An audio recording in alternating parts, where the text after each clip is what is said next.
Hey everyone, welcome back to the channel. Thanks for tuning in for another episode. Today I'm going to pick the winning baits for all of my Major League Fishing Bass Pro Tour events for the 2024 season. I get asked from a lot of people out there, whether it's viewers on YouTube or friends of mine, what I think the best baits will be moving forward for this upcoming season. And the reality is, every lake's going to fish different. There's going to be prime baits for each lake based on the time of the season.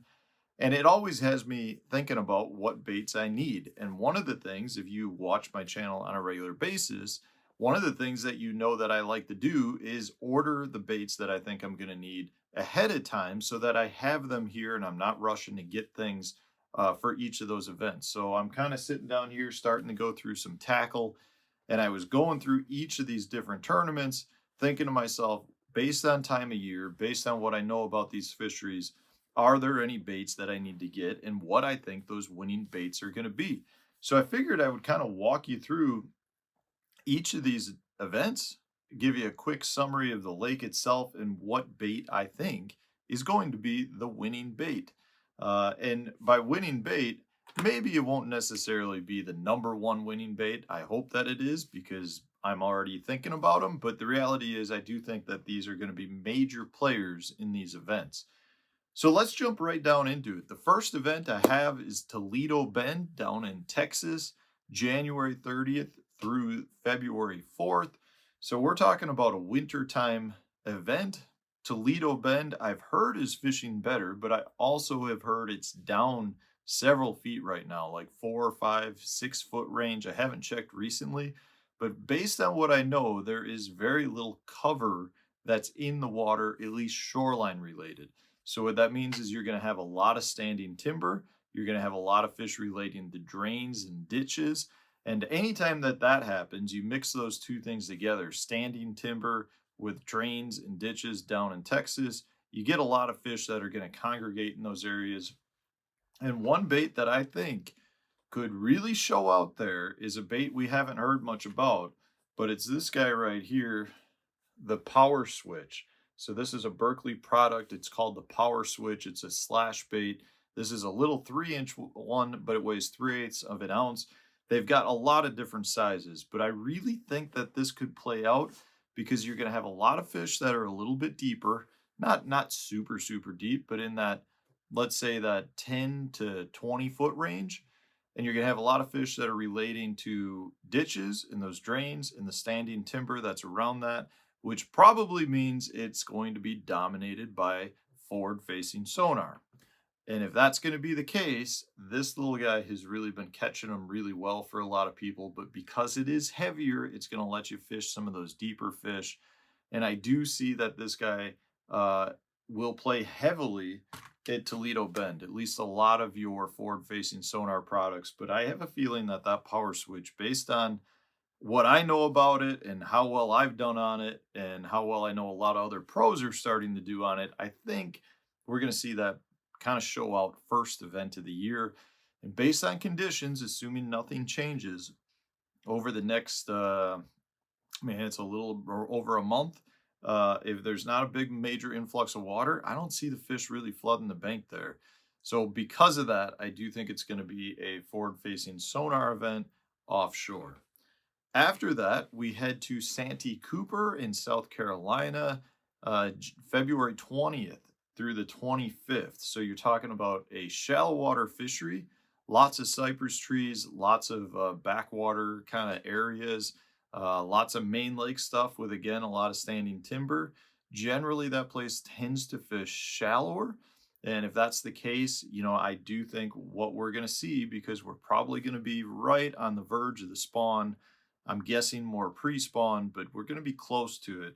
I think you're going to see our vibrating jigs be a major player, whether it's the jackhammer, the slobber knocker, whatever one it is that you like to throw. I think this is going to be the bait that really shows out. You're talking about some submerged grass, maybe some pads, at least old pad stems, a lot of wood, a lot of cypress trees, cypress knees. And I think it's going to be a lot about covering water, looking for some of those fish that have started to move into pre-spawn phases. And if that's going to be the case, it's really tough to beat a vibrating jig. So I think we're going to see that show out. I've never fished there before, so I don't have anything to go off of. Never fished Toledo Bend either. I'm hoping Toledo Bend fishes like Sam Rayburn because I've been to Sam Rayburn a bunch. But Santee Cooper, I'm excited to get there. A lot of big fish in there. It's a power fisherman's paradise, which is what I really, really like to do. So we're looking forward to that one. But I will tell you, I'm a little nervous about getting around. It's supposedly pretty tough to get around there. So after that, we go to Red Crest at Lay Lake, March 14th. So we're talking about kind of central Alabama. The fish are probably going to be in a pre-spawn phase again. I don't expect much spawning to go on unless we've got some crazy warm spring. But because of that, I think you're going to see a major player be a jerkbait. Your jerkbaits are going to be a big factor there for a couple of reasons. One, you're talking about pre-spawn fish. So you're going to have a lot of fish that are coming out of winter, still in pre-spawn, maybe a very few amount that are up spawning, but a jerkbait's a great bait for that. It's also a really good spotted bass fishery. So when you're talking about a spotted bass fishery, you've got a jerkbait just to me really screams, and I do think you're going to see a lot of forward-facing sonar again. Depending on what water levels are like, maybe the largemouth will play a little bit more, but I think the jerkbait's going to cover both species of bass, and it's going to be a prime player in that event. After Red Crest, we go to one of the lakes I'm most looking forward to, and that's Dale Hollow. I have been there for a few hours, never really put any time in. A long time ago. Really love that region of the country. Cumberland, I've got a good track record on, not too far away.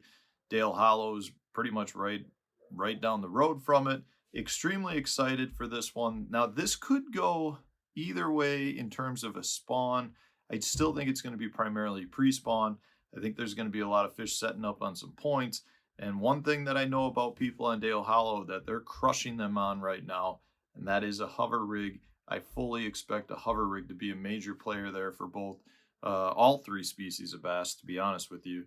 It is a great smallmouth fishery, but it's really very, very good for largemouth right now too. And I think you're going to see a good mixed bag of fish get brought in on the hover rig with something like the Flash Tricks here by Bass Tricks. I'm very, very excited for that event. I think the hover rig could really show out there. I'm just excited to fish that. That should be a really fun tournament. After that, we go to Lake Eufaula, the beginning of May, April 30th through May 5th, almost the exact same time I was there this past year with the invitationals where I finished 18th, maybe 20th, somewhere in that range. Had a good finish. Didn't catch a ton of fish. I should say I caught a good number of fish. I caught probably 8 to 10 legals a day. The first day I caught a big one.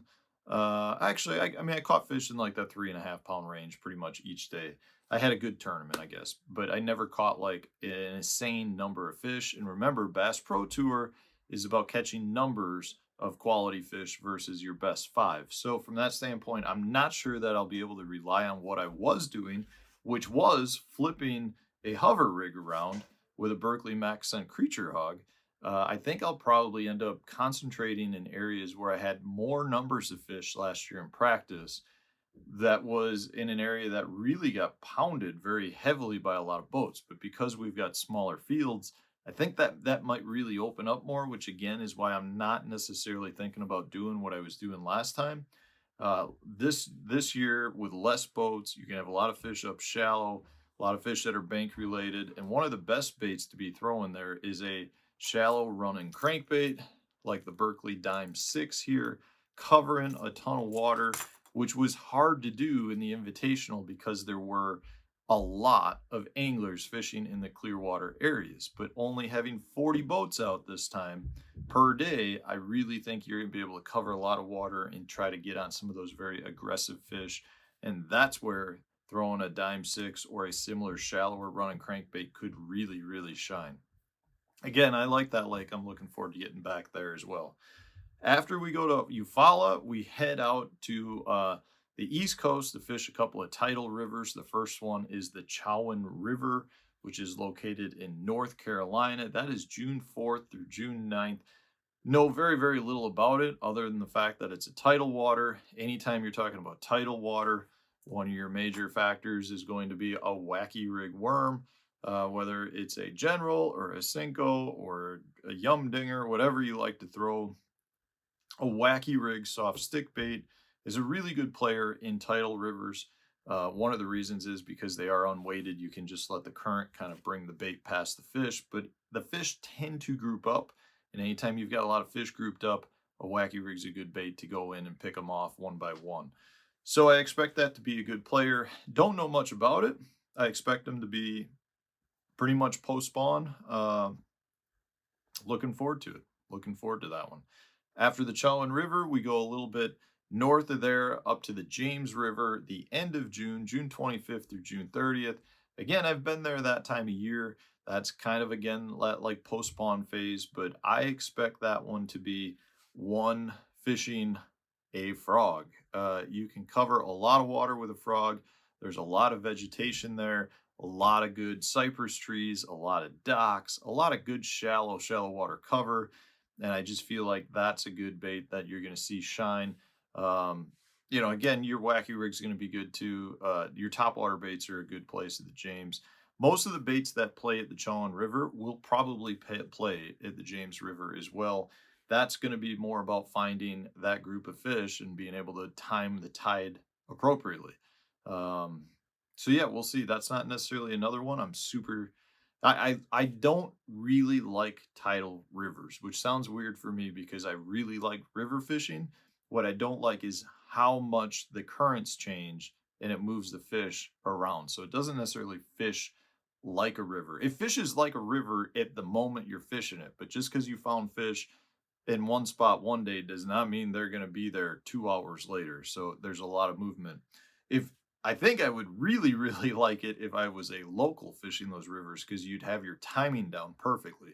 It just takes a lot to figure out the timing. After the James River, we end the season up in New York at the St. Lawrence River, August 6th through August 11th. I mean, I don't know how anyone could say right now it'll be one on anything other than a drop shot or the Berkeley Max Scent flatworm. Until that bait really doesn't until that bait gets outshined by something else for smallmouth, it is really hard to beat that bait.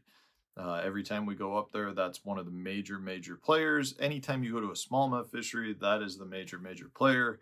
And yeah, that's what I'm gonna say it's at. Last time I was there was pretty much right around the same time of year, and I was maybe a week or two earlier, and I finished second. So I'm excited to get back there to see what I can do. But those, I believe, are going to be the winning baits for my 2024 Bass Pro Tour season. Let me know what you guys think. You think I'm right? You think I'm wrong? I'm excited to get this rolling. We're not too far away at this point. So thanks for watching. If you enjoyed today's video, hit the like button. Subscribe to the channel if you haven't done so already. Stay tuned. New video coming out tomorrow.